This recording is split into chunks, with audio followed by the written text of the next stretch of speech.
There's a party of 4 members. 2 humans, 2 elves. It's nearing sunset. The sky is turning a burnt orange. It's cloudy. It's getting late. What are they out for? They are out on an investigation. What happened? Well, apparently, there's a father who's missing his child. His name is Mr. Jordan. He's a 25-year-old human, and he's been a local. And all of a sudden, last week, his daughter went missing, out of the blue, and he's had traces that lead to a mysterious cornfield nearby. All right, everybody. I know that this is the place where she disappeared. I know my places around here. This is where she's at. Don't worry, Mr. Jordan. We'll do everything we can to find her.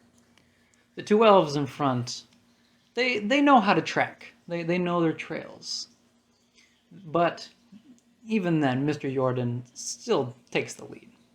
They're on a dusty trail, not really marked, kind of out of the way in the country.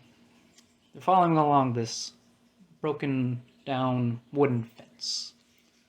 And all of a sudden in the distance, there's a figure. What's that? Not just a figure, but it looks like a child. Mr. Jordan starts to panic. Is that? I think that's her. I can't tell. Calm down. The elves try to calm him down too. Don't worry. We're on it, but we need to make sure that it's her. They creep on forward. The figure stays completely still on the side of the road, near to the fence. Mr. Jordan squints, and then his eyes widen. It's her. I know it. Jordan starts to sprint forward. Wait! You must wait. But Mr. Jordan, no. He goes sprinting toward the girl, and all of a sudden you hear the girl's voice. Dad, I'm in trouble. I'm with this group of kids. They need your help too. Follow her. All right, Mr. Jordan. He goes, still full sprinting. He hasn't seen his daughter in a week. He's panicked. He's worried. But the girl goes in to a cornfield, about 5-6 feet. About the time for harvesting. Jordan dashes in after her. Don't lose him. I'm after her. I see her. I know that is her. Hold on. Girl starts screaming, I'm over here. And then all of a sudden, there's nothing. There's just silence. You look out into the cornfield. All you can see are these tall corn stalks, far as the eye can see until it reaches to a forest. But in the middle, there's something normal. A scarecrow. Fucking hate these things. Yes, they always freak me out too, but if this is our mission, and if we get the coin and we get out of here, well, we have to go in. So we should go toward the scarecrow. The scarecrow? Is that where you saw him go through? I think so. He was heading in the direction of the forest, and in the direction of the forest is the scarecrow. So we go there. All right, let's go. Lead the way.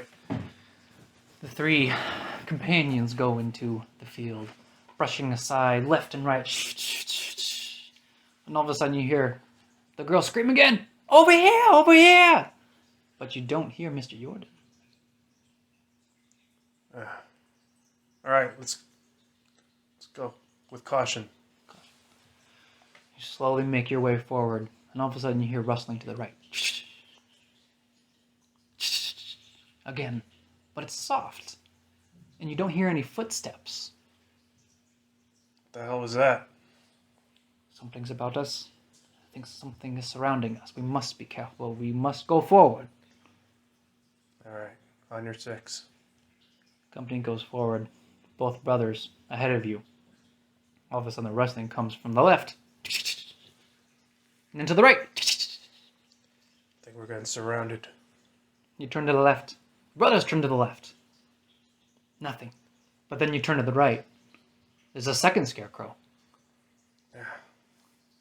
Another one? Jeez.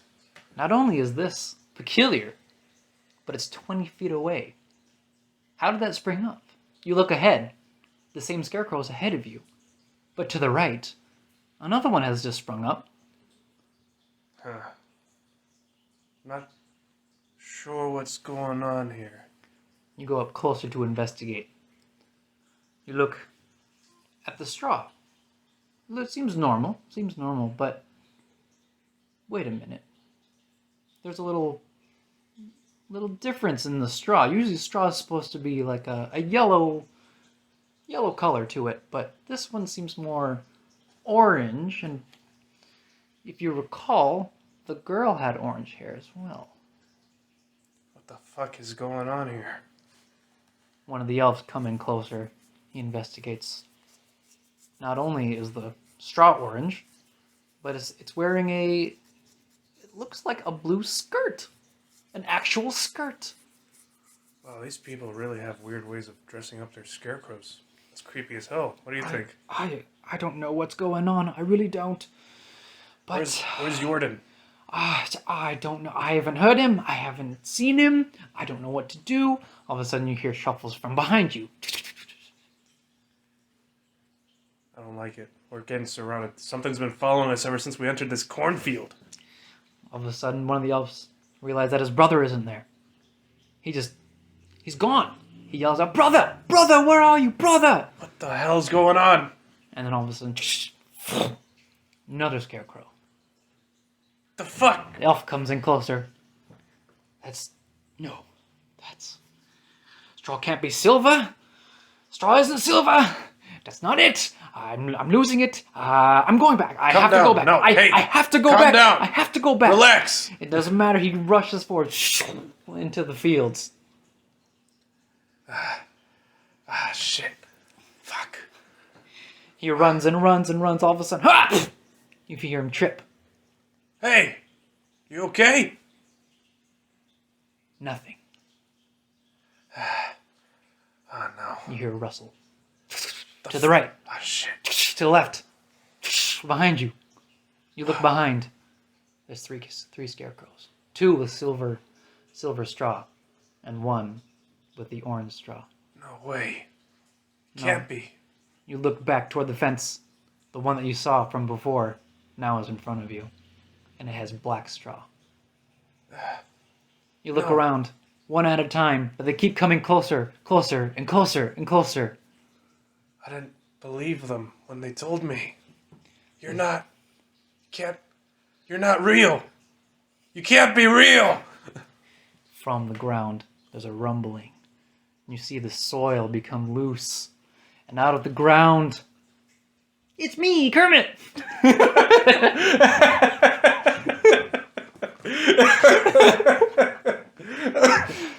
Oh my god. Yeah? Yeah. Kermit? Yeah. He's the cause of it all. He's the cause of it all. Oh my god. Kermit strikes again. Yep. He's our mascot for the show. Apparently. Yeah. I don't know why that... I don't know, it just became a thing. We both like Kermit. Yeah, we both like Kermit. I had to end it pretty soon because it was getting long. It was getting a little bit longer. Yeah. We're really building up that tension. I'm just like, all right, yeah, let's I tried. Go. I tried. Go for it. I tried to, but... Yeah, I was just taking your lead. I'm just like, all right, sure, let's keep going. Yeah. I mean, if you have a party, it's kind of hard to like decrease their numbers. Yeah. And you got to have motive, I guess. True. I mean, that's why, having a little girl lost in the cornfield kind of felt like For motive the enough. first guy. Motive enough. And then the two brothers, one brother misses the other brother, and then they go after that one. And Next thing you know, you're just the standing only one alone left. in a cornfield with a bunch of weird shit happening. Yep. Um, So, today, on our little D&D, what do we call this? Like, I don't know. Yeah, it's an episode. It's just a D&D It's- talks D&D. Yeah, There it is. That's what it is. That's what it is. That's what it is. We're going to talk about creatures and monsters of horror, I guess you could say. Yeah. Kind of closing off the spooky season with some spooky monsters. Since, it's right around the corner now. Yeah. And we kind of just chose a few and just kind of talk about it. Yeah. Which ones that we like a lot. Yeah. So, do you want to go first, or should I? Since I did most of the dialogue, That's true. I'll That's let true. you All right. go first. If you want I me to will pick a monster. So we're going to be talking about some monsters from the Van Richten's guide. Yes. Because that's where we feel like some of the creepier ones are. Yeah, I I mean, think obviously, it's all, you guys decide. You can make any monster you want creepy. But I really liked the Strigoi in in this book. And I don't know what you know about these guys, actually. I don't really know a whole lot about this Dragoi. So, cool So thing. it'll be like a little educational Yeah, for you too, me. huh? Yeah. All right. So, basically, what I was reading about the Strigoi is they're kind of like a weird, like... something with like they're like a freak accident. They look like a humanoid vulture in a way. It's close. Well, it's close. It's a really like a freak accident with like some experimentation, basically. From like a bunch of wizards. Yeah, it's some wizard bullshit basically that Yeah. happened, and pretty much it's like a combination of these things called sturges, which are basically these kind of like a cross between like a bat and a mosquito. Okay. They have like leathery wings, furry bodies, but like the faces like with this proboscis, and they have like these. Yeah. They like drink your blood and shit. And it's basically that and like some sort of humanoid figure that got like all mutated and messed up and shit. Yeah. And it became these like larger blood sucking Things. mosquito bat things that are just. I mean, just on paper, sounds ridiculous. Talk about a hybrid honestly, yeah. Yeah. Pretty much. Yeah. That's what their album's about. Yeah, Strigoi. yeah, like Strigois. That's the whole thing. And neat little thing about these. So one, they can summon like a swarm of those sturges. They're kind of like it's almost like vampire-esque. In a sense, there's like a bit of vampire. Or they in can there. like summon like bats and stuff. Kind of, yeah. And but the thing they do is like whenever they kill something like a humanoid creature and they just drain it all of its blood and fluids. Yeah. That thing actually can like respawn as a what do they call That them? actually reminds me of my selection that I'll talk about later. The boneless. It actually Another one actually. That's A different one Yeah, actually. that's actually is that's what happens when these things drain like a humanoid. They just feel like- become a boneless. I feel like a lot of the Ravenloft Yeah. creatures do a lot with blood connection. Yeah. There is a lot, and I mean also considering that like Ravenloft Is in Barovia. is in Barovia's. yeah, Dark Lord is a blood drinking vampire. Yeah. Yeah. I get it. I'm just like, Yeah. it's a very common. Blood is also like a pretty common staple in like I feel like in any horror. in any horror setting. You're gonna see blood. Eventually. One way, shape, or form. Yeah, pretty much. So yeah, that's Sturgoi, Mm-hmm. and I actually kind of have an idea of how I want to use these. You can expand on it. You want me to explain it? Yeah, go ahead. Oh, all right. So I know you haven't seen this movie. It's called The Fly, and it's where Jeff Goldblum is in simultaneously one of his sexiest and most disgusting films. Because he's basically like this. More than Jurassic Park. Jurassic Park's pretty good. And The Fly, he's almost entirely shirtless for most of the movie. Okay, that's fine. So, yeah. Basically, he's like a young scientist, and he's like developing this technology for teleportation. And Because life finds a yeah, way. life finds a way, and Jeff Goldblum will find a way. Yeah. And he does like find a working model. He just isn't able to. Expand on it? He isn't able to transport people yet. He's able to transport the objects and stuff, but not people. Oh. And basically, shit happens. He's at that stage. Yeah. Yeah, basically, shit happens where he basically tries out the machine on himself, but he doesn't check inside the pod that there's there's this a fly in there? And when he comes out on the other side of the He pod, has wings. no, he still looks like normal and stuff, but he's now mutated with like this like fly DNA inside of him. And slowly throughout the movie, he starts to morph into this very nasty. I mean, if you ever see the special effects there, my God, that is some nightmare fuel. Yeah. No, thanks. Oh yeah. I don't know if I want to watch that anymore. No, the way he eats, bleh. Yeah. Like he is eating like a fly. The way he starts to walk and move, like a fly. The way, like, oh my God. I guess you could say he looks pretty fly. Dude, it is a very nasty film.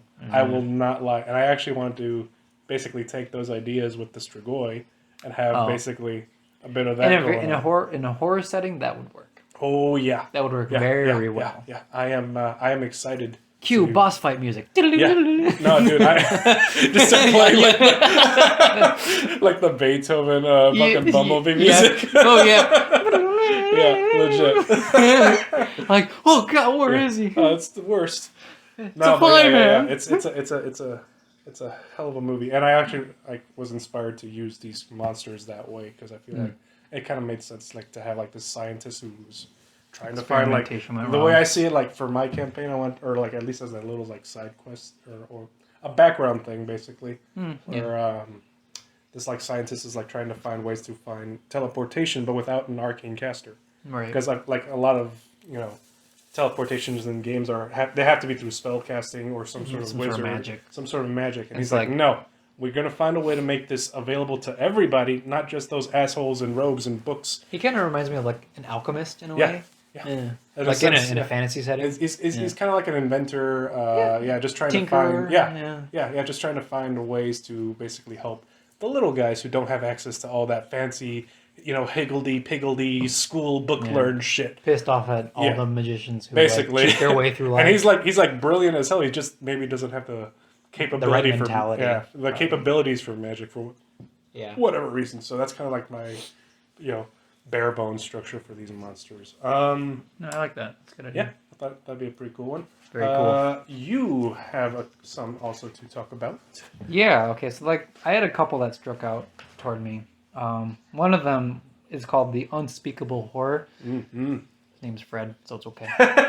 Fred, but like, is it like each letter stands for something else? No, like it's double letters, so it's FFRREEDD. Fred. That's why it's unspeakable, because it's so stupid. Oh God. What was it? Customize. You can customize your own little unspeakable horror. That's the really cool thing about which is very cool. That I did see that.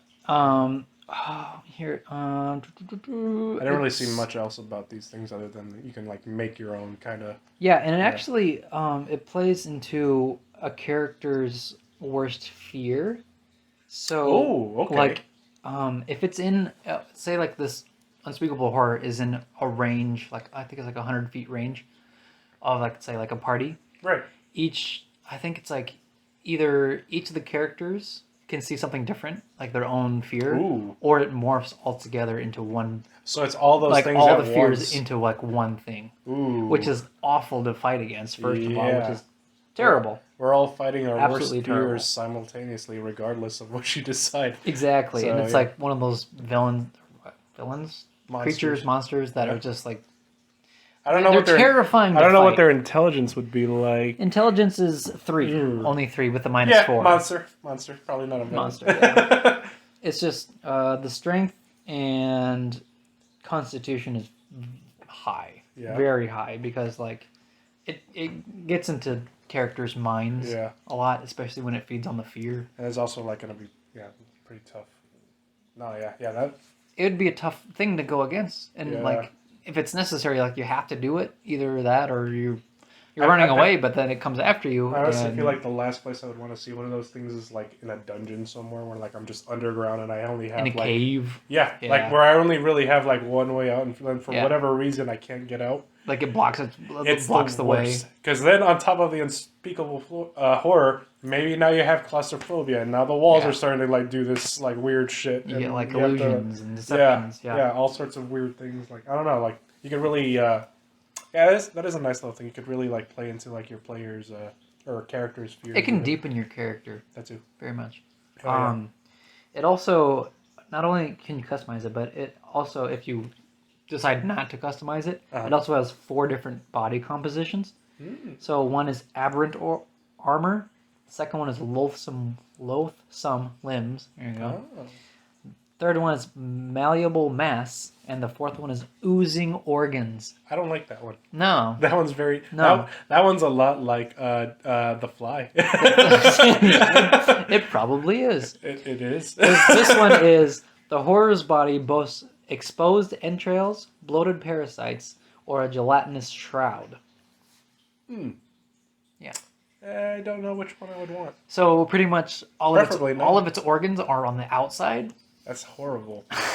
but it still moves That is and some, breathes. That is some Cronenberg shit. Like That is Jesus, terrifying. Yeah. That's why I chose this one. That could be really good for like a body horror thing too. Yeah, to be body honest. horror could be a really big thing if that's like your theme in a horror setting. Yeah. I feel like for this one, it can be either psychological horror or it could be body horror, like one Yeah. of those two, Yeah, it could really be. or it could be both You if could you really play really into want it to both, be that honestly. bad. Yeah, yeah. Yeah, so that's kind of what I got out of that. You also had another one you wanted to talk about. I remember. Yeah, I had another one. It's around here. You can find the page. Doody doody doo. Did I skip it? I probably skipped it. It's pretty much it's made out of blood, in a way. Oh, Here it is. yeah. Necrocore. Yeah. Is Here it it is. Necrocore or Necra-Icor? I don't know. I call it Necrocore, but it's Necrocore. Necrochore, but that doesn't sound very No. evil. No. So, Necrocore. because it literally just says a Necrocore is a being of Feels living like a- blood formed from the ichor of evil gods or the sludge in the crypts of failed liches. Yeah, it really feels like Necrocore. Like the name itself just feels like a genre in rock. Yeah, like, what do you listen to? Necrocore. And it's just like It's just like a lot of like blood rain. it's and- just it's pretty much like black metal times 10. Yeah. How Yeah. could you? Oh God, I don't even want to think about No, that. no, That's a whole. You other- really don't. It's like if black metal met with grindcore. Oh Jesus. You don't want that. Oh jeez. It doesn't No. make sense. But what does make sense is this monster. Yeah, it's very cool because whatever it possesses, so like let's say like if it possesses like a random animal, Right. whatever, and it kind of like puts its blood inside of that animal. Yeah. If you destroy like the main vessel of Necrocore, Mm-hmm. it can still resurrect through that body and then just there it is again. Oh my God, that's horrible. Yeah, so it's like no matter what, like if it has all these implants on different things, people, creatures, So, like, it does can it- just resurrect. So does it like take over the body or does it? It can. Oh. Like if you're in like a party and you're going against this Necrocore, I think you have to. It can. Yeah, it's called blood puppeteering. Ugh. Yeah, it has that. It also has a necrotic bolt, which is pretty nasty. Oh Jesus. But pretty much, if you get struck with the blood puppeteering, you have to make. Let me see. Where was it? It must succeed on a DC 14 Constitution. So if not, you're controlled by this thing. Jesus. Especially like in the lower levels too. Yeah, which Man, is very That's scary. That's scary. That's And let's probably say if- when I would want to throw something like this at them too, because like they're not gonna know anything about Yeah. like this blood No. possessing creature. That was like, oh, what the fuck? This blood's alive? Is it like an ooze or something? Yeah, No. it's like blood bending, but like the actual blending, the actual blood Blending? is starting. Yeah, the actual blending. the actual blending. No, the actual blood itself is starting to like attack you. It's its own Yeah. figure, Yeah, which is terrifying as well. that would be man if you really wanted to do like a horror Avatar: The Last Airbender. That would be like one of like the sub villains. Bloodbending is really weird. Very dangerous. It's creepy. Yeah, it's really very is. dangerous. Yeah. But But that was kind of like my two creatures that were pretty dark. yeah. And it kind of played into, I guess, the psychological horror in a way. Yeah.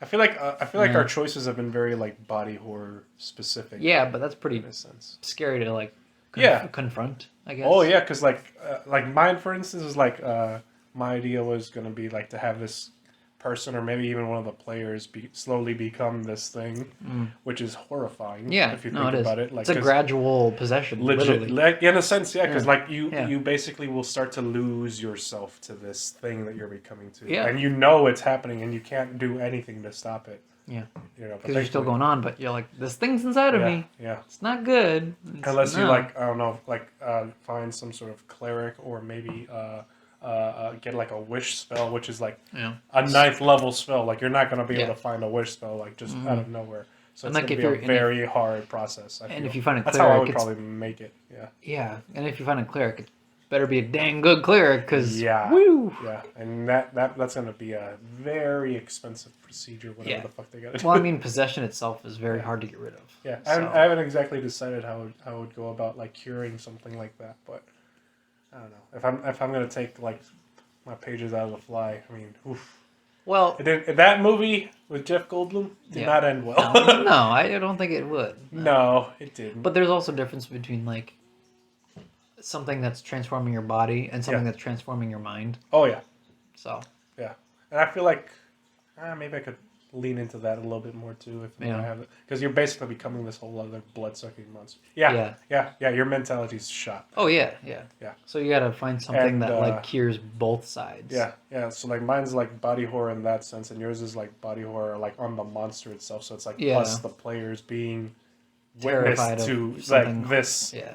whatever the fuck it. Like we don't even know what the fuck's origin this thing is. It's just a thing that's out there. I think like my thing is like it's something terrifying that you gotta confront, and if you lose to it, you get possessed. So it's like if you lose to it, your mind's gone. Yeah. And if you win, you're still scarred because you had to fight this now horrible thing. Now you have this thing living in your head rent free. Yeah, so it's like a lose-lose situation in a way.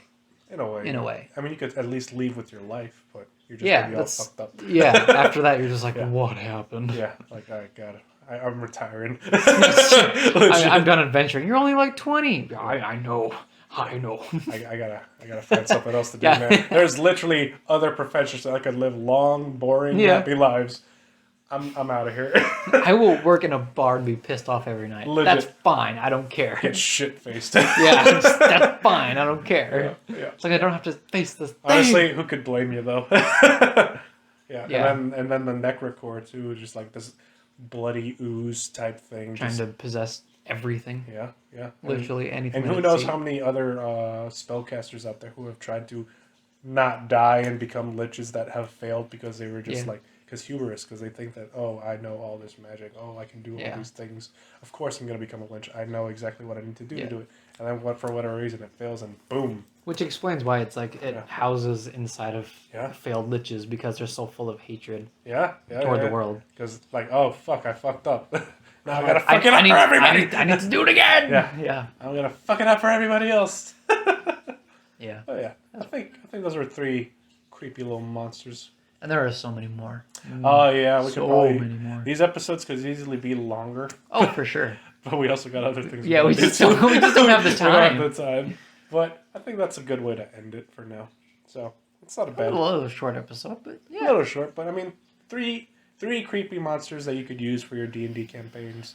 We already gave some ideas as to how we would use ours. Yeah. So, well, we talked about the allies that you could use. We talked about like the setting that you could use as well. And now we talked about some monsters. And talked about monsters that you can face. Yeah. And that doesn't even have to be like the main villain.